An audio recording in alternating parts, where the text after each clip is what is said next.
ऋषि and Himanshi अब साथ नहीं है, ये तो हम सब जानते हैं, बट क्या आप जानते हैं कि ऋषि ने काफी सीरियस एलिगेशंस लगाए हैं हिमांशी पे, जिसके बारे में हम आगे बात करने वाले हैं। इससे पहले हम ये देख लेते हैं कि ये सिचुएशन आया कैसे। तो हिमांशी ने ना अपना यूट्यूब करियर स्टार्ट किया था 2016 में, एंड वो टाइम पे ना she used to share DIYs and beauty related content on her channel, and वो टाइम पे ना she was very popular for beauty related videos. फिर हिमांशी ने इंट्रोड्यूस किया ऋषि को अपने चैनल पे, and Rishi was very happy at that point of time. He was like कि मैं भी गुड़िया को इस चीज में सपोर्ट करूंगा। तो जिनको नहीं पता गुड़िया कौन है, तो गुड़िया ना हिमांशी का निकनेम है और उसकी फैमिली उसको गुड़िया नाम से ही बुलाते हैं। और अगर बात करें कि ये दोनों मिले कैसे, तो ऋषि एंड हिमांशी ना एक क्लब में मिले थे, एंड हिमांशी को ना ऋषि काफी पसंद आया था। एज उसका कहना था जो गुड लुकिंग लड़के होते हैं ना, उनमें काफी एटीट्यूड वो इगोइस्टिक होते हैं, बट ऋषि के साथ ऐसा देखने को नहीं मिला था। सो जब हिमांशी ने ऋषि को इंट्रोड्यूस किया था ना उसके चैनल पे, तभी उसने ये सारी चीजें शेयर की। एंड शादी के बाद ना हिमांशी का चैनल, जिसका नाम था दैट ग्लैम गर्ल और जिसपे वो ब्यूटी रिलेटेड कंटेंट शेयर करती थी, वो एक फैमिली एंड व्लॉगिंग चैनल बन गया। एंड चैनल का नाम था दैट ग्लैम गर्ल और उसको चेंज करके दैट ग्लैम कपल कर दिया गया था। जिसके बाद हिमांशी के जो पुराने सब्सक्राइबर्स थे ना, जिनको ब्यूटी रिलेटेड कंटेंट देखना अच्छा लगता था और जिसके लिए हिमांशी को उन्होंने सब्सक्राइब किया था,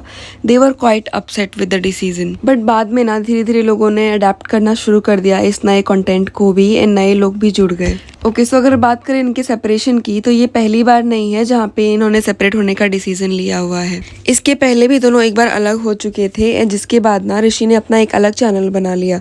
और जब लोगों ने उनसे पूछा कि आप दोनों अलग क्यों हुए हो, तो ऋषि का कहना था दैट उसके यानी कि हिमांशी एंड ऋषि के लाइफ में अलग अलग गोल्स है, कंपैटिबिलिटी नहीं है, बहुत सारे रीजंस बताए। जिसके बाद ना ऑडियंस काफी शॉक थी, क्योंकि वीडियोस इनके काफी लवी डवी होते थे, एंड बहुत लड़कियां ना ऋषि को काफी एडमायर करती थी फॉर अ परफेक्ट हस्बैंड। सो जिस तरह से हिमांशी को ट्रीट करता था वीडियोस में, उससे बात करता था ना, लोगों ने उसे काफी पसंद किया था। एंड जब इनकी सेपरेशन की बात आई ना, then people could not believe it. And इसके बाद ना हिमांशी ने फिर से अपने चैनल का नाम ग्लैम कपल से हटा के ग्लैम गर्ल रख दिया। तो जब ऋषि ने कहा ना कि हमारे गोल्स अलग थे, कंपैटिबिलिटी नहीं थी, और भी बहुत सारे रीजंस बताए उसने, तो सडनली जो सारा हेट था ना, वो हिमांशी की तरफ शिफ्ट हो गया। उसको ना ऐसे कमेंट्स आने लगे, तुम इतनी अच्छी फैमिली डिजर्व ही नहीं करती हो, तुमने एक लड़के की जिंदगी खराब कर दी, 4 साल के बाद तुमको तुम्हारे गोल्स अलग दिख रहे हैं, एंड व्हाट नॉट। जिसके बाद हिमांशी ने भी एक वीडियो बनाया, and she clearly said that जो भी व्लॉगर्स होते हैं ना, वो सिर्फ अच्छे मोमेंट्स ही शेयर करते हैं, आर्ग्यूमेंट्स, फाइट, ये सब हम शेयर नहीं कर सकते, एज ये अपने लाइफ का तमाशा बनाना हो गया। आप 24 घंटे में से हमारे 10 मिनट के वीडियोस देखते हो, उसमें हम अच्छे मोमेंट ही शेयर करेंगे। See I agreed here, but what I feel is कि जितना रियल आप ऑन कैमरा रहोगे ना, उतना ही अच्छा एंड हेल्दी रिलेशन रहेगा आपका। एंड ये मैं स्पेशली कपल व्लॉगिंग की बात कर रही हूँ। कुछ लोग ना कैमरा होते ही प्रिटिशियस हो जाते हैं, प्रिटेंड करने लगते हैं एक अच्छा पार्टनर बनने की। जैसे ही कैमरा ऑफ हो जाता है ना, दे बिहेव नॉर्मल। तो ऑफ कोर्स ऐसे रिलेशन का ना फ्यूचर भी अच्छा नहीं होता। इसका बेस्ट एग्जाम्पल है ना इति एंड अमन। इनका ना पहले डेली व्लॉग्स आया करता था, जिसकी वजह से ना दोनों में लड़ाई थोड़ी बढ़ गई थी। ऑल्सो दे रियलाइज्ड दैट दोनों ना एक दूसरे के साथ टाइम स्पेंड नहीं कर पा रहे हैं पहले जितना। सी इसके साथ साथ कई और रीजंस भी रहे होंगे, but they choose to be real. And same चीज उन लोगों ने ना अपने ऑडियंस के साथ भी शेयर किया, दैट हम थोड़ा सा गैप लेके व्लॉग्स डालेंगे ताकि हमारा पर्सनल लाइफ भी अच्छा चले। यूट्यूब स्टार्ट हुआ है तब से हम दोनों की लड़ाइयाँ बहुत हो रही, क्योंकि हम दोनों एक दूसरे को जो पहले टाइम देते थे वो नहीं दे पा रहे, और दिन भर काम आप तो टाइम ही टाइम दे रहे थे। तो वही तो, बट वो काम वाला ही टाइम होता था। And this is what audience loved about them.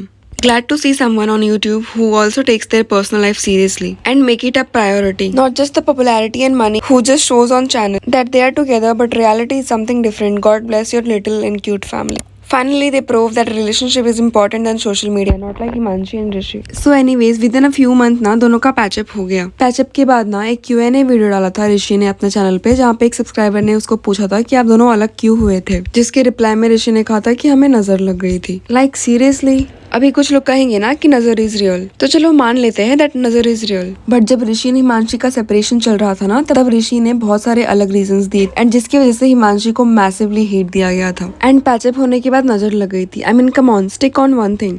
And कुछ महीनों बाद ना again they got separated, and इस बार चीजें काफी सीरियस हो गई है। तो हिमांशी ने ना कभी भी ऋषि एंड उसके सेपरेशन के बारे में कुछ भी सोशल मीडिया पे अपडेट नहीं किया है, बट इनडायरेक्टली ऋषि ने कई सारी चीजें अपने ऑडियंस के साथ शेयर की है। कुछ टाइम पहले उसने एक वीडियो डाली थी जिसमें ही शेयर बात मेरे तक थी तो मैं चुप था, बात मेरे पेरेंट्स पे आ गई है। कोई अगर अपने राइट का फायदा उठाकर कुछ भी ब्लेम लगा दिया किसी को भी परेशान करने के लिए, तो ये गलत है। ही ऑल्सो शेयर दैट मेरे पेरेंट्स उससे यानी कि हिमांशी से कभी भी ऊंची आवाज में बात तक नहीं की, एंड उनके ऊपर ऐसे ऐसे ब्लेम लगाए गए हैं जिसके बारे में मैं यहाँ पे बात भी नहीं करना चाहूंगा। सीम्स लाइक हिमांशी ने ना ऋषि पे केस किया है, अभी वो क्या एग्जैक्ट केसेस है ये दोनों ने क्लियर नहीं किया है, बट इतना तो समझ में आ रहा है दैट एलिगेशंस काफी स्ट्रॉन्ग है हिमांशी की तरफ से ऋषि के लिए। ऋषि ना इनडायरेक्टली कुछ न कुछ अपने सोशल मीडिया पे शेयर कर देता है, चाहे उसके फादर के साथ ये वाला वीडियो हो। जब एक इंसान के अंदर से दिल से आवाज निकलती है ना, वो खून के आंसू रोता है ना, जब अपने धोखा कर देते हैं ना तो खून के आंसू निकलते हैं। मैंने चश्मा रात को भी पहन के रखा है, जानते क्यों?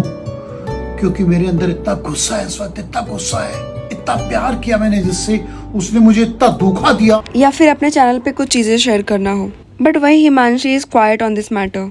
रिसेंटली ऋषि ने एक वीडियो शेयर किया है अपने चैनल पे, जहाँ पे ना ही इज एक्सप्लेनिंग दैट ये कैसे हस्बैंड सुसाइड कर रहे हैं because of their wife's torture, and it is quite disturbing. इसमें आपको काफी सारे एलिगेशंस एंड ब्लेम देखने को मिलेंगे हिमांशी के अगेंस्ट। ऋषि ने यहाँ पे ना पुनीत खुराना एंड अतुल सुभाष जी का भी एग्जाम्पल लिया है, और ये दोनों केस के बारे में तो आप लोग को पता ही होगा, as they died by suicide and accuse their wife in laws for harassment, also framing him in false cases. In a way Rishi is saying that की सारी चीजें उसके साथ भी हो रही है। ऋषि का कहना है दैट लोग पैसे के लिए फेक केसेस बनाते हैं, लड़कियां लॉ का मिसयूज कर रही है, ऑल्सो लॉ एंड कोर्ट सिर्फ लड़कियों को ही सुनता है एंड जिसका फायदा लड़कियां उठाती है। सो ऋषि ना इनडायरेक्टली अपने साइड की स्टोरी बता दी है, and netizens are quite upset with Himanshi. उसको ना गोल्ड डिगर कैरेक्टरलेस बोला जा रहा है। मैं ना आपको कुछ कमेंट्स दिखा देती हूँ पहले। One wrong person can रूइन the entire family. तो वो लड़की कभी बोलेगी भी या मौन व्रत ही रखी रहेगी? अगर वन साइड ही लोग बोलते हैं और दूसरे शांत रहते हैं तो समझ जाओ कि उसकी ही गलती है। गलती नहीं होती तो खुद आगे आकर बोलती, क्लियर करती सब, अपने सब्सक्राइबर्स को भी कुछ नहीं बोलती है, ना ही कमेंट्स का रिप्लाई करती है।